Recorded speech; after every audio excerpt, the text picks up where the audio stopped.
অঞ্চলের বরাকের চোরাকারবারিরা আছেন। আজকে দ্রব্যমূল্যের দাম দাউ দাউ করে বৃদ্ধি হচ্ছে।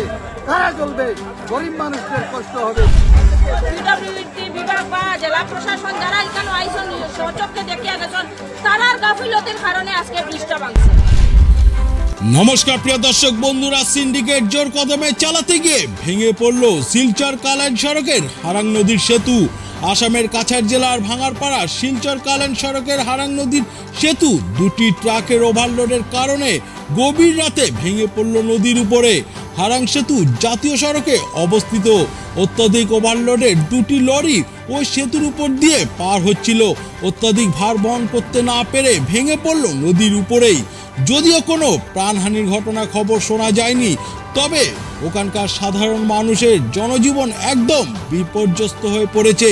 কারণ ওই সেতুটি জাতীয় সড়কে অবস্থিত। বহু স্কুল পড়ুয়া, সাধারণ মানুষ, জনজীবন ইতিমধ্যে বিপর্যস্ত হয়ে পড়েছে এই সেতুটির কারণে। এই সেতু একমাত্র সড়ক পথ ছিল এই মুহূর্তে। জীবনের ঝুঁকি নিয়ে নৌকো করে পার হচ্ছেন সাধারণ মানুষ।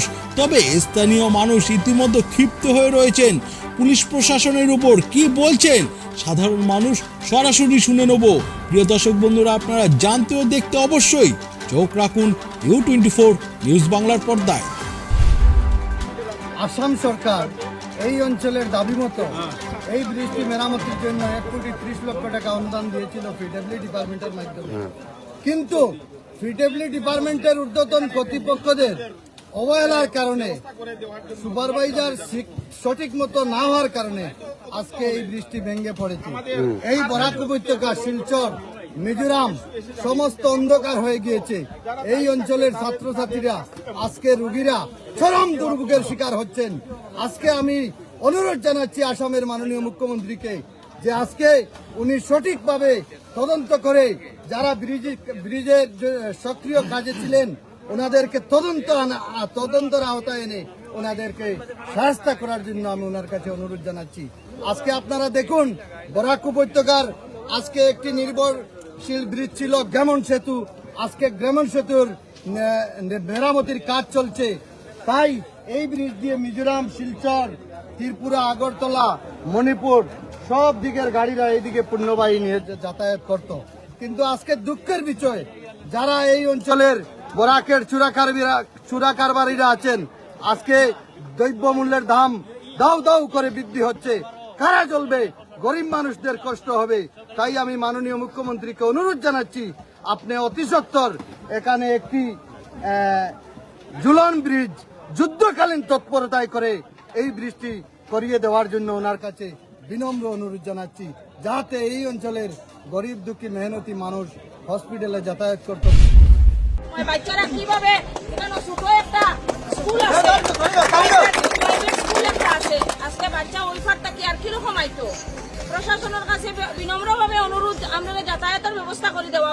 আমি জনপ্রতিনিধি, দুইটা নাও দিলাম, আমার এটা দিয়ে তো সমাধান হইতো না। দুইটা নাও ব্যবস্থা করে দিলাম, যাতায়াত করলো, এটা দিয়ে তো সমাধান হইতো না। এদিকে কানেক্টিং একটা রাস্তা আছে, ওটা যাতে পিডব্লিউডি বিভাগ বা জেলা প্রশাসন যারা এখানে আইসন সচক্ষে দেখিয়া গেছেন তারার গাফিলতির কারণে আজকে ব্রিজটা ভাঙছে।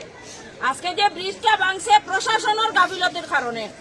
হয়তো তারা আঘাত লাগবে একজন জনপ্রতিনিধি কিভাবে এই কথা হয়। প্ৰায় 2টামান বজাত এই যিখন ভাঙ্গাৰপাৰ, যিখন হাৰাং নদীৰ ওপৰত যিখন ব্ৰিজ আছিলে, লোহাৰ ব্ৰিজ আছিলে, ব্ৰিজখন কলাপছ কৰিছে। ইয়াৰ গাড়ী দুখনৰ তলত পৰি গৈছে আৰু আমি লগে লগে ইয়াত আহিছোঁ। আহি ইয়াৰ যি ৰেস্কিউ অপাৰেশ্যন আছে সেইখিনি আমি কৰিছোঁ আৰু ইয়াৰ যি অল্টাৰনেটিভ ব্যৱস্থা ল'ব লাগে, মাননীয় DC মহোদয়ো আহি আছে, আমি কথাটো আলোচনা কৰিছোঁ। আৰু ছাইডেদি এটা ৰাস্তা আছে, আমি নিজে ৰাস্তাটো ৰাতি গৈ চাইছোঁ। যদি ল'ৰা ছোৱালী যিসকলে স্কুললৈ যোৱা ল'ৰা ছোৱালী আছে বা কলেজলৈ যোৱা যিখিনি ল'ৰা ছোৱালী আছিলে, তেওঁলোকে আৰু যিখিনি ব্যক্তিগত বাহন, সৰু গাড়ী, সেইখিনি যাব